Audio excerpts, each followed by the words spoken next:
Hello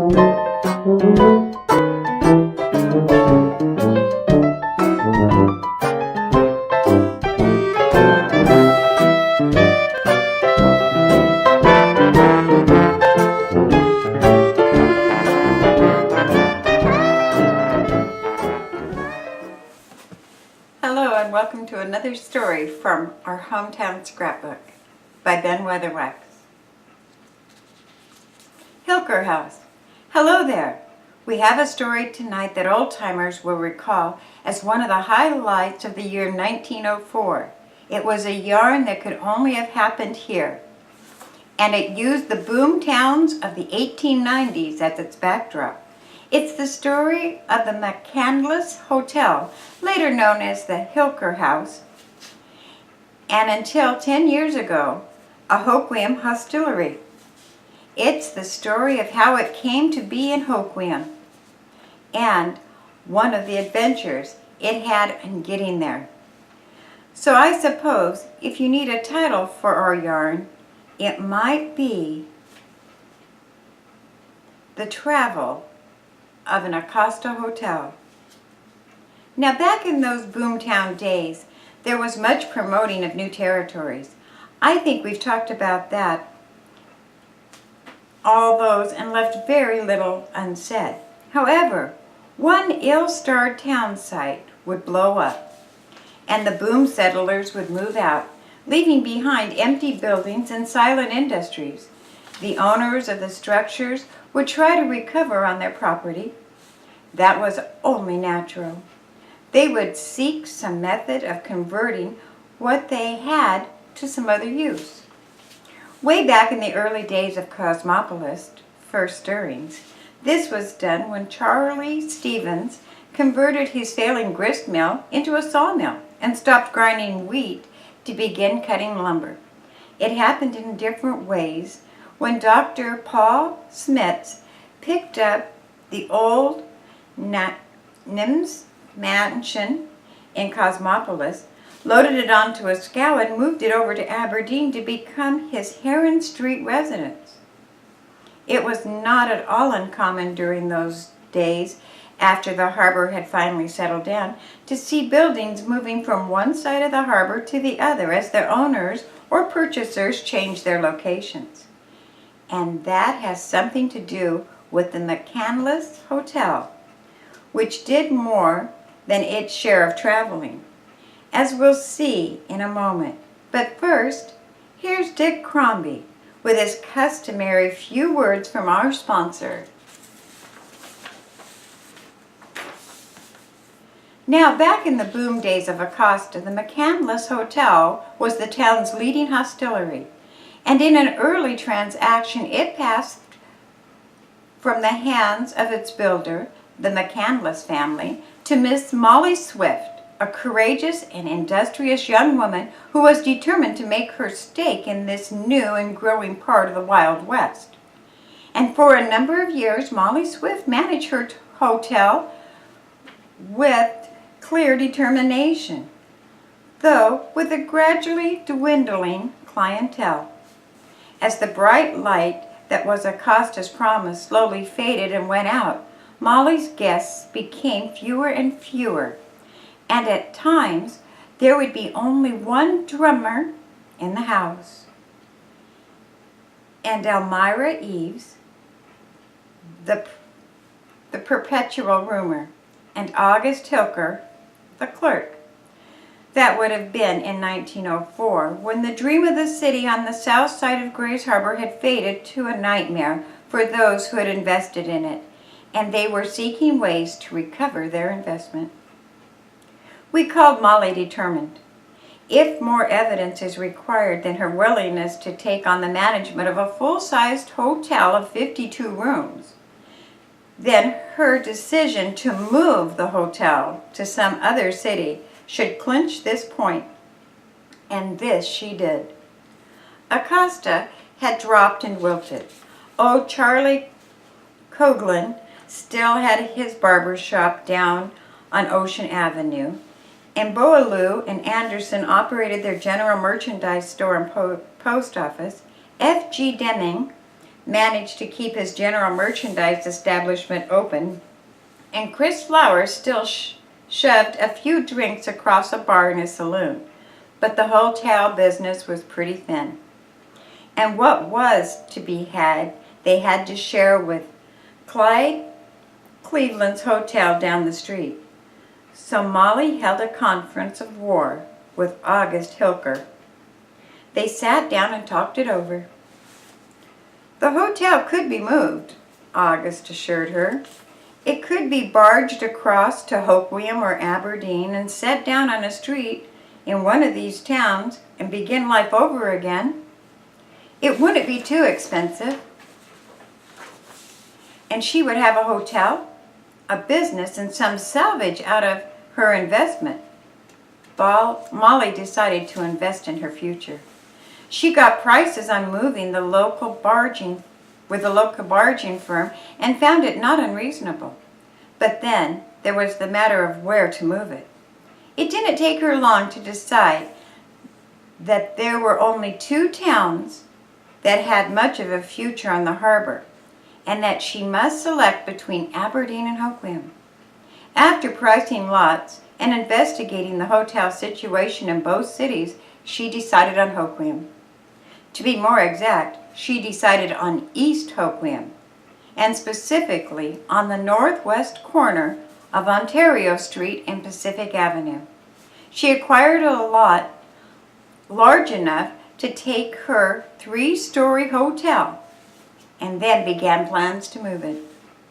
It was 1904, January to be exact, and the weather was not what might be called favorable, even by normal January standards. But Marley was determined. Even Elmira Eves had packed up and moved on, and the hotel had been almost tenantless for 2 months. August Hilker superintended it, most of the details, and the crews came to begin the job. The size of the hotel and the limitations of available scows made it necessary to cut the hotel into 2, which was the first job of the movers. And this they proceeded with, starting at the top of the big wooden building and cutting through the roof, down the walls, down the interior partitions, until Molly's hostelry was divided right in half. Then, while the hangers-on in Acosta watched with foreign regret, they moved the section, one at a time, down the city, nearly abandoned streets to the waterfront. A large scow, the biggest available, was warped to the shore, and the deck constructed over which the half hotel could be rolled onto the barge for loading. And so, still filled with its furnishings and appointments, from the carpets to the commodes, the first half of the McCandless Hotel was barged across to Hoquiam and started its roller to the new site. And the moving crew came back on the tugboat to get the rest of the galloping hostelry. Molly had lived in the hotel right up to the moment when it began to move out from under her. The open end had been boarded up to protect it against the weather, and still furnished, it was habitable until the moment when the crew began to burn the jack screws and lift the last half of the old building for the start of its trip. Then Molly gave up and took the riverboat to Hoquiam to take up her new life on the north side of the harbor. But she had first made sure that part 2 of the hotel's story was safely aboard the barge and ready to begin its waterborne trip. Now the moving crew, the gang who raised the house and slipped it onto the barge, and who would slide it off again when the scow touched the north bank of the harbor. The crew lived aboard the barge, occupying rooms in the hotel for the trip across. And when the barge was loaded with its half-hotel, and everything was in readiness for the trip, the day was so nearly spent that it was decided to wait until morning for the actual crossing. So the tug stood by, and the barge remained against the bank, awaiting daylight of the January morning. But the weatherman had a personal interest in that job, and something in the way of an adventure in mind for the McCandless Hotel. Shortly after dark, what had been a light drizzle turned into a downpour. Then the winds of the real old Southwesterner began to whip across the salt marshes of Acosta. The big 3-story hotel, or half hotel, rocked uneasily on the barge, and the crew, playing cards in the kitchen, spent moments between hands, peering from the windows into the darkness. The rocking of their water-borne building gave them an uneasy feeling of a continuous earthquake. Suddenly, the motion changed. It couldn't be, they assured each other. But it did feel as though they were moving. And just to reassure themselves, they went out onto the deck of the barge and looked for the gangplank that had connected them to shore. It was gone. In the driving rain and thick blackness, they could see nothing, but the lines that had warped the old barge into the shore were dangling loosely, and the barge, sure enough, was moving through the water. It was a tense moment. One man shouted for the tug that he knew should be somewhere about, but the voice was carried off down by the wind to nowhere. A state of panic seized the movers as they realized that a movement was underway that they could not control. Carried by the wind, the big barge was moving well out into the harbor, riding the rough water pretty well, but twisting and reeking the half building so that the windows popped and the furniture slid around in the vacant rooms. With the outgoing tide pulling at the scow and the wind shoving it along, it became a tussle between the two forces to see which way the big structure would go. The only guide and beacon that the unwilling seafarers had was the Westport lighthouse that flashed through the blackness and seemed to move now south, now west. But the lights seemed to flash closer. Knowing that the tide was running out strong, the movers pictured themselves going out to sea in the McCandless Hotel, and each knew just about how long that unseaworthy bark would last on a night like this. The card game was forgotten. One man prayed openly, and some who had never taken time to develop a capacity for prayer listened with newfound devotion.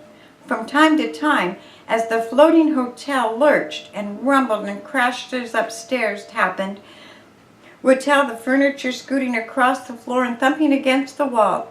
In vain, the crew scanned the darkness for some sign of light that would show them that the tug had discovered their plight and was coming to rescue them. And now, the Westport light was, as nearly as they could reckon it, almost due south. At any time, they felt certain they would be crossing over the bar and starting out to sea.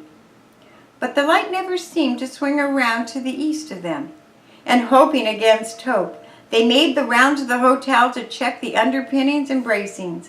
If they were bound for open sea, they wanted their ship to be as seaworthy as it could be. It was nearly daylight when they felt the first jar and shake that rocked the old building until it groaned. It was followed by more, and then a sigh. The traveling hotel stopped moving and settled into relative silence. The wind still whistled through the broken windows and the rain pelting against the sides, but at least it wasn't moving. Anxiously, the crew waited for daylight. When it came, it was leaden and overcast, but clear enough for them to see that their barge had ended up on a sand spit somewhere on the north side of the harbor. And from the look of landfall to the north, they reckoned their position was somewhere off the mouth of the Hump Tulips River. The tide was still running out, and within an hour after daylight, they were connected with land by a long spit of muddy sand, broken here and there by small sloughs. But it was all they needed. One by one, the workmen dropped over the side of the barge and started for the beach, slogging along through the ooze and the muck of the tide flats, not even looking back to see what, if anything, might have happened to their floating hotel. Meanwhile, the crew of the tug had discovered the loss of their tow and started out to find it. They swung along the north shore, then started down the harbor, wondering if they would ever again see that hotel or the movers. Alonzo Wyland, the Western Union telegraph officer, had flashed a message to Aberdeen telling of the disappearance of the hotel. And the word was passed along to Molly Swift. She surveyed her half hotel as it stood on its Ontario Street side and wondered what it would cost to build the other half. But by noon, the tug had located the hotel high and dry on the sandbar, but without sign of life. And it was not until evening, when a tired and muddy crew walked into Hoquiam, that it was known that they had survived their ordeal. Well, that was it. When the tide came back in, the tug lashed onto the barge loaded with the hostelry and towed it back up the river to Hoquiam. And in a few weeks, the two parts were back together again, and the hotel, that already had an amazing history, was ready for some more. But before we get into that, let's have our customary word from Dick Crombie and a note from our sponsor. With the hotel safely moved to Hoquiam and refurbished, Molly Swift decided to change her name. Yes, and to change the name of her hotel too. The long courtship of Molly and her faithful clerk, August Hilker, was crowned with their marriage, and she gave her name to the new hotel. It became the Hilker House, and as such, it was a landmark in East Hoquiam for nearly 35 years. And when it was torn down in the late 1930s, the sidewalk superintendents talked excitedly over the square nails that had been used in its construction and the fine, long, flawless timbers that had gone into it and the care with which it had been constructed. The care that probably saved the lives of its crew of movers that night when it went out to sea in the hotel. And for the building, which had been less rugged, our story would have had another ending. The citizens of the harbor would have been told about the hotel in Hoquiam that was half moved from Acosta and exists today as a legend and an important story in our hometown scrapbook. Thank you for listening.